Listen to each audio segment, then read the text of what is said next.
Welcome back, everyone. And remember this number, 3 wins, 1 loss. 3 wins, as in Braden Holtby, Game 7s. 4 career Game 7s, 3 wins. Didn't have that much work to do, only had 11 shots, made 10 saves.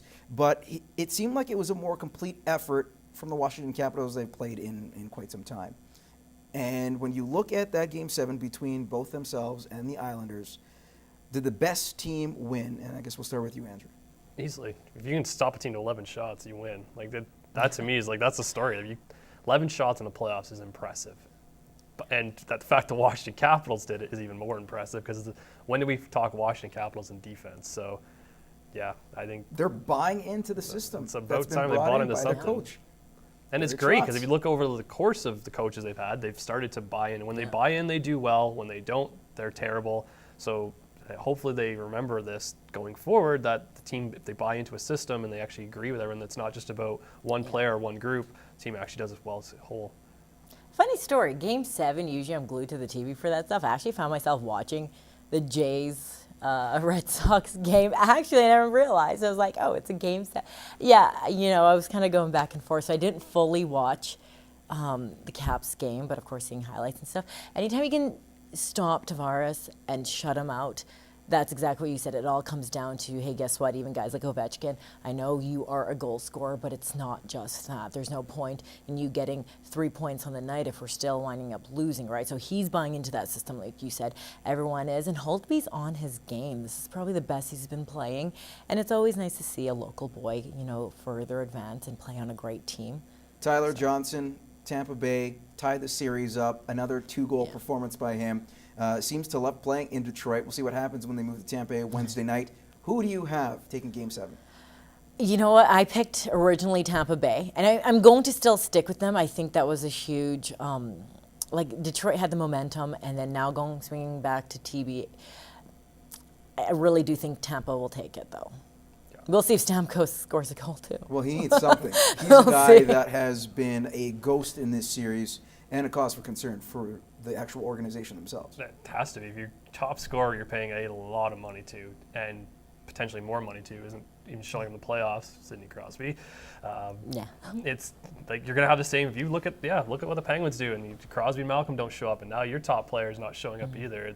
Like, how long do you really do have to think and sit down and be like, is this player that we want to bank all our money on, that we want to have, because he's not scoring, then ship him out and get a bunch of other pieces that are going to score, because you look at the other teams, they have superstar players, but not guys who are like 50, 60 goal scorers. Those guys aren't winning Stanley Cups. It's your grinder guys and your guys who actually I think it's just basically the pieces around him. And it looks like Tampa does have those pieces. They have a great goalie, I think, Ben Bishop. Like I said, we saw the players that are filling in. Brian Boyle is one of those guys who has playoff experience, has been to a cup final before, who chips in a couple goals, although he did get robbed by Peter Mrazek last Peter night. Mrazek, the future. But what about Detroit? Like, I know you're leaning towards Tampa. Yeah. Does Detroit have any chance in this series? Well, absolutely, because they've already shown that taking the lead. I don't think anyone thought they were going to take the lead. You'd probably stick with it, but eventually it would go out in like 5 or something like that. I don't think anyone picked 7 games for this series. I'd like to find one person who actually thought this would go 7. No one did. And you've got a rookie goalie in your crease. And we were just talking about that. Oh, you need a powerhouse like Carey Price. But hey, whether or not they can ride him out all the way to the finals, they ever made it there. But this Detroit eked in, they kept their streak alive. We weren't expecting it. It's not like they came in as the number 1 seed and we're all like, oh, you're going 7 games. This shouldn't happen. Whether or not they make it out, they are the big underdogs in this series. So kudos to them for keeping it up with Tampa Bay 7 games. Sidney Crosby.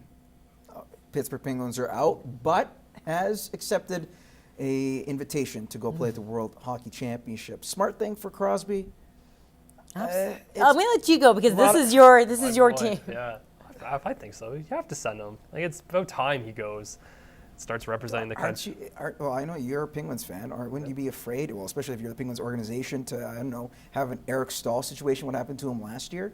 But you can't do that, and this is how I put it. I know the team pays a huge contract, all that stuff. But if he wants to represent his country, he wants to represent his country.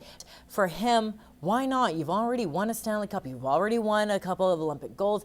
They were talking about the three-peat. There's only a couple of NHLers who's actually done that. One Stanley Cup. And I think Taves has won. I don't know. Tavares might Been be since another. 2009, I Wondering. think, since Canada's actually Yeah. won a medal at this been a World while. Championships. It's been a while. But the triple play you're talking Yeah. about is, of course, winning Stanley Cup, Yeah. winning an Olympic medal, and winning a World Hockey Championship. Yeah. So Even World Juniors, I guess you could throw in there World too, Juniors, right? then Yeah. you go, then you're trifecta. So or I'm fourth. I'm fine sending them there. I think you can come up with every single player and be like, it's a risk sending them there. And we know Crosby with his concussion issues and the injury issues at this event, but you're representing your country. And you get eliminated. They ask you, and he said yes to go. So and everyone's been on him about not going in the past and been missing So, out. Well, it's been a couple years since his concussion issues. There hasn't been much coming up. He wants to go. Let him play. And it's funny how you say that, though, because if he says no, everyone will rip him a new one because it's like, oh, you're too good to go and all that stuff. He says yes, and all of a sudden everyone's like, but your injuries.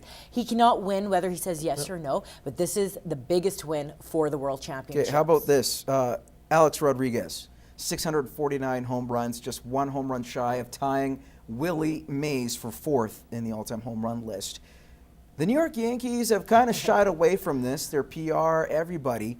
But say if tonight he hits his 650th home run, should the New York Yankees as an organization celebrate a milestone such as that? You had no problem. You have a problem with everything he's done in his past, but you have no problem putting him out on the field and having him on your team and paying him all this money still. If you didn't want to celebrate his achievements or didn't want to acknowledge his achievements, cut him, let him loose, and rid yourself of Alex Rodriguez. But you want him in your lineup because he's a good player still, and he still brings something to your team.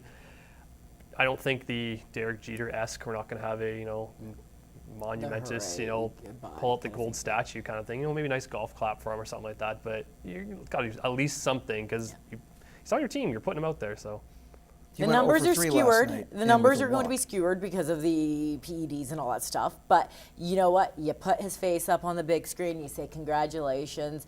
On 650 home runs. Fans, polite chair, this and that. You don't stop and go crazy and fireworks and all that sort of stuff. Honest truth, we see how they're keeping so mum about this. That's pretty much what it is. Do you ignore it? No, he's still a member of your team. Like you said, if you were so horrified by the whole thing, you would have cut him. So they'll have something. It just won't be as grand as if he didn't have the issues that he The had. best are the incentive-laden contract he had previously. Yeah. Doesn't look like they're going to, of course, accept that. And A-Rod's kind of said, you know what, that makes sense. How about this one real quick, guys? Toronto Raptors, they looked very strong to start the season, started to have a so-so second half, then all of a sudden just tanked. The Washington Wizards sweep the Raptors 4-0, and this is probably the worst moment in Raptors franchise history. Is that fair to say, guys? They What do you definitely think? took a step back compared to last season where they were just Canada's sweethearts, which they still are, because But it is a little bit frustrating seeing that you did start with home, court advantage. You were supposed to be the better team. And even if Washington, they took it 7 games, at least you had that, right? It's just being swept is hard. It's not like you just joined the league again or something like that, kind of like the Winnipeg Jets or something where you can kind of live with that. But with them, they weren't supposed to be swept. It just is a step back, but they are a fairly young team. They don't really have a lot of that veteran leadership that you do see a Paul Pierce say, so. They lack the it factor. Andrew. you guys haven't lived in Ontario, so let me explain to you Toronto and how great of a city it is to not be a sports fan. This is Toronto. This is exactly how Toronto plays out. Great start of the season, then tank, then get to start in the playoffs. That's pretty much every single season. So it is up there, though, I think, in the rankings of the worst seasons of all time for the Raptors because you come off last year, lots of hype starting the season, and then deflate. Now where do you go from here?